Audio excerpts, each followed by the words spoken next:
سلام بچه ها، به قسمت 7 پادکست موضوع چی باشه خیلی خوش اومدید.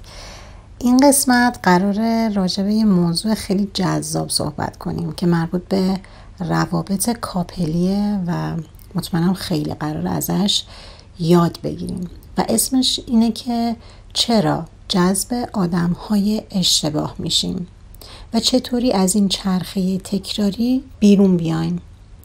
تا حالا براتون پیش اومده که به خودمون بگیم چرا یه مدل آدم خاص وارد زندگی میشه، یا مثلا چرا هر بار فکر میکنم این دفعه فرق داره ولی آخرش همون میشه.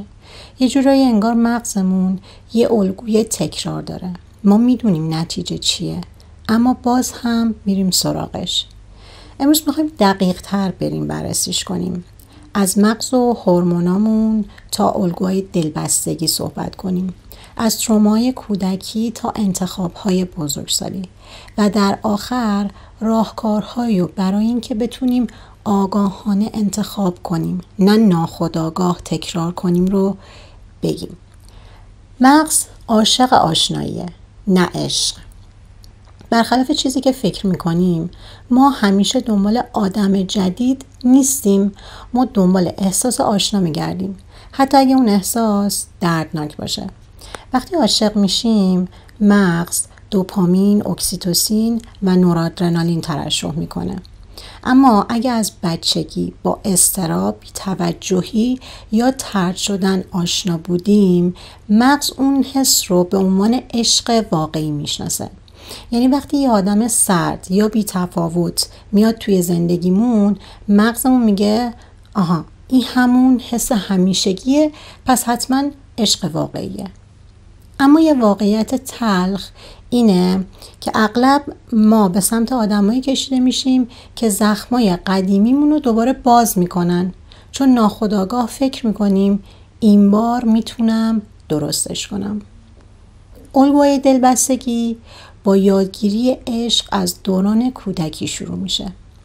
روانشناسای نظریه معروف دارن به اسم attachment theory یا همون نظریه دلبستگی. بر اساسش نحوه ارتباط ما با والدینمون شکل رابطه بزرگسالیمون رو تعیین میکنه. 4 نوع دلبستگی داریم. ایمن که رابطه سالم، اعتماد و احساس امنیته. اجتنابی میترسه که وابسته بشه، احساس خفگی از صمیمیت داره که توی استوریایی که اینستا آوردم کامل راجع به این اجتنابی ها صحبت کردیم.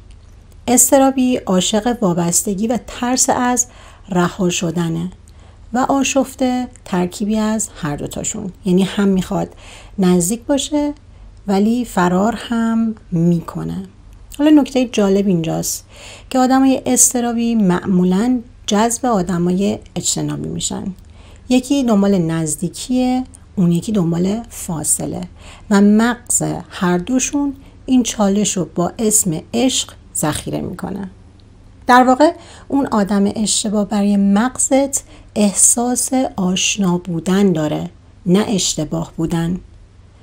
بریم سراغ بخش بعدی، راجع به تروماهای عاطفی و چرخه تکرار بیشتر صحبت کنیم. یه اصطلاح هست به اسم تروما باند، یعنی پیوندی که بین 2 نفر شکل میگیره اما ریشش عشق نیست، تروماست، درد مشترکه. وقتی کسی توی کودکی مدام نادیده گرفته میشه یا احساس ناامنی کرده باشه، ناخودآگاه دنبال کسی میگرده که همون درد رو براش زنده کنه، چون مغزش با اون درد بلده چطور زنده بمونه. یه مثال ساده، کسی که پدر بی احساس و سردی داشته معمولا جذب آدمایی میشه که همون سردی رو دارن، چون تو ناخودآگاهش فکر میکنه اگه بتونم این آدم سرد رو نرم کنم انگار تونستم گذشتم و درمان کنم، ولی نتیجهش چیه؟ تکرار تکرار و تکرار.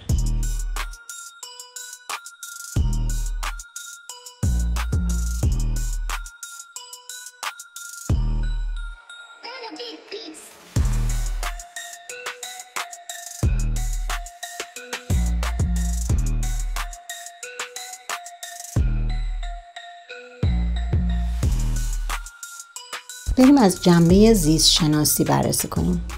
عشق از نظر زیستی یه جور اعتیاده. تو وقتی با یه آدم اشتباه درگیر میشی و هی بین درد و پاداش توی نوسانی، اتفاقی که میفته اینه که بدنمون مثل این معتادها، این ادیکت‌ها به ترشح دوپامین واکنش نشون میده. حالا چجوری؟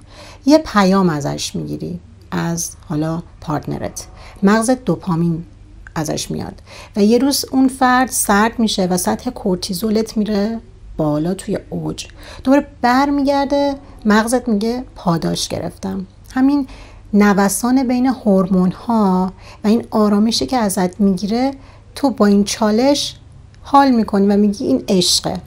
این بالا پایینه باعث میشه مغزت فکر کنه که این رابطه خیلی خاصیه، در حالی که فقط یک نوسان شیمیاییه. به قول دکتر اندرو هوبرمن میگه که رابطه‌های پرتنش مثل قمارن. مغز پاداش غیر قابل پیش بینی رو بیشتر از آرامش ثابت دوست داره. خودفریبی عاشقانه چجوری میتونه گولمون بزنه؟ ما معمولاً به جای دیدن واقعیت پروژه نجات تعریف میکنیم برای خودمون. هی به خودمون میگیم من فرق دارم، من باعث تغییرش میشم. ولی واقعیت اینه که هیچ کس نمیتونه کسی رو عوض کنه. فقط خود اون فرده که میتونه خودش رو تغییر بده.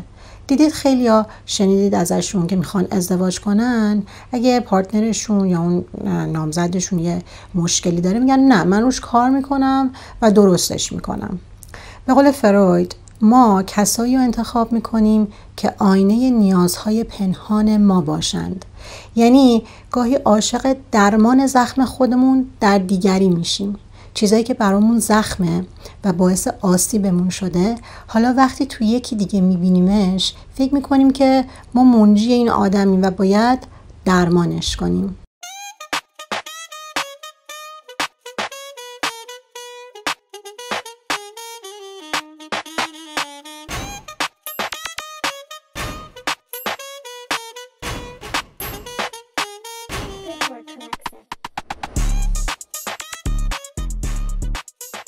یه نوع رابطه خاص رو میخوام براتون توضیح بدم که خیلی شبیه چیزیه که الان بحث کردیم. رابطه نجات دهنده یا هیرو کامپلکس که یکی از طرفین همیشه نقش منجی رو بازی میکنه. میگه من میتونم درستش کنم، من نجاتش میدم از افسردگی، اعتیاد یا مشکلاتش. تحلیلش چیه؟ که این رفتار معمولاً از احساس ارزشمندی وابسته به مفید بودنه. یعنی من وقتی ارزش دارم که یکی به من نیاز داشته باشه، اما در واقع اون فرد داره خودش رو فراموش میکنه. عشق یعنی همراهی، نه نجات دادن. باید اجازه بدیم طرف مقابل مسئول رشد خودش باشه. این جمله معروف از دکتر گاتمن که روانشناس روابط، خوب گوشش بدید. میگه در روابط سالم 5 تعامل مثبت باید در برابر هر تعامل منفی وجود داشته باشه. وقتی نسبت برعکس بشه، رابطه به سمت فروپاشی میره و همین میشه روابط سمی یا toxic relationships. پشت این جمله دهه‌ها تحقیق روی زوجین شده. دکتر گاتمن توی آزمایشگاه عشق که لاولب خودشه، سالها زندگی واقعی این زوجها رو ضبط و ربط کرده، به یه قانون طلایی رسیده، The Magic 5-1 Ratio. یعنی توی یه رابطه سالم باید در مقابل هر تعامل منفی 5 تعامل مثبت داشته باشه. من این 5 تعامل رو بهتون میگم. یکیش راجع به محبت هستش یا افکشن، یعنی اون لمسای کوچیک، لبخندا، بغل، نگاه‌های پر از صمیمیت، چیزایی که شاید به نظر ساده بیان ولی پیامشون واضحه که تو برام مهمی. دومیش قدردانی و تحسینه یا appreciation. زوجایی که مدام از هم انتقاد میکنن به مرور حس ارزشمندی رو میکشن. در مقابل زوجهایی که حتی از کارهای خیلی کوچیک هم قدردانی میکنن رابطه‌های پایدارتری دارن. مثل اینکه بگیم مرسی که زحمت کشیدی رفتی خرید، یا میدونم خسته‌ای ولی ممنون که برام وقت گذاشتی. بعدیش پاسخ دادن به نیاز عاطفی طرف مقابل هستش که یه اصطلاح قشنگی دکتر گاتمن میگه که وقتی شریک عاطفی یه سیگنال احساسی میفرسته بهش پاسخ بده به همین راحتی. مثلا وقتی خانمت میگه امروز روز سختی داشتم، یا سکوت نکن، یا مثلا نگو وای دوباره شروع کردی به غر زدن. خانما خیلی بدشون میاد از این چیز. وقتی دارم میگه یه روز خیلی سخت داشتم، خیلی راحت بگو میخوای برام تعریف کنی عزیزم چی شده؟ چهارمیش شوخ طبعی و سبک کردن فضاست. رابطه بدون خنده مثل قهوه بدون کافئینه. شوخی و خنده باعث ترشح دوپامین و اکسیتوسین میشن که دوتا هورمون عشق و آرامش میاد وسط زندگی. بعدیش ابراز علاقه و نزدیکی عاطفیه، نه فقط تو معنای فیزیکی بلکه تو سطح احساسی. یعنی وقتی که با هم حرف میزنید گوش میدید به هم و به هم احساس نزدیکی دارید. و اما اینا شدش تعاملات مثبت. تعاملات منفی که دکتر گاتمن هشدار میده ایناست که اگه وجود داشته باشه در مقابلش باید این 5 تا تعامل مثبت رو فقط به کار بگیریم و اینجوری همه چیز میشه گل و بلبل. تعاملات منفی چیه؟ انتقاد مکرر، تحقیر یا طعنه زدن، دفاعی شدن بیش از حد، بی‌تفاوتی یا سکوت‌های سرد، فرافکنی و مقصر جلوه دادن دیگری. حالا هر بار یکی از این رفتار که اتفاق افتاد باید اون 5 تعامل مثبت رو برای جبرانش به کار ببریم. جنبندی شیرین دکتر گاتمن میشه این: پایداری رابطه به نبودن اختلاف نیست، به چگونگی جبران و پاسخ دادن به اون اختلاف هاست.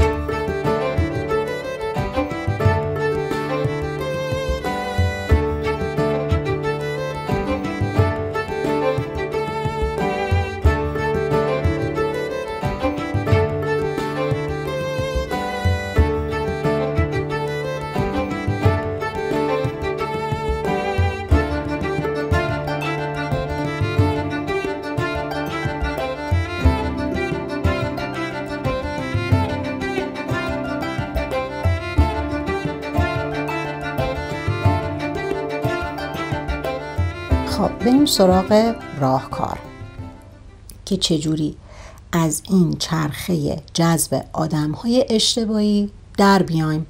البته آدم‌های اشتباهی منظورمون آدم‌های اشتباهی برای شخص خودمونه. اولین این که الگوی رابطمون رو بشناسیم. خودمون از خود من شروع میکنم. یه دفتر برمی‌دارم می‌نویسم که توی رابطه‌های قبلیم چه شباهت‌هایی بوده، چه ویژگی‌هایی منو جذب می‌کرده. بعد از خودم بپرسم که این حس آشنایی یا عشقه. پس آگاهی اولین قدم برای شکستن چرخ است. دومین این که الان تو رابطه‌ای ولی دلت نمیخواد باشی، پس فاصله بگیر حتی وقتی نمیتونی. مغز میگه برگرد چون دلتنگشی، اما اون دلتنگی بیشتر وابستگی شیمیایی تا عشق. هر بار که جلوی خودتو میگیری یه مسیر عصبی جدید میسازی. سومیش این که مرز تعیین کن. آدم سالم حد و مرز داره، یعنی میدونه کی باید بگه نه. مرز گذاشتن نشونه اتفاقاً قوی بودنه، نه سرد بودن. چهارمیش درمان درون نه بیرون. تا وقتی زخم درونتو نشناسی هر کسی یه نسخه از همون دردت میشه. مشاوره میتونی بری، تراپی، یا حتی نوشتن میتونه بهمون کمک کنه که ببینی ریشه این جذب اشتباهاتت کجاست. پنجمین اینی که عشقو باید آروم آروم یاد بگیری. اگه همیشه دنبال هیجان، بالا پایین احساسی و اینا هستی و بدونیم که آرامش ممکنه برات خسته کننده به نظر بیاد، ولی اون همون عشقه که مغز سالم انتخاب میکنه. عشق واقعی باید آروم، قابل پیش بینی و امن باشه، نه پر از اضطراب و ترس از دست دادن.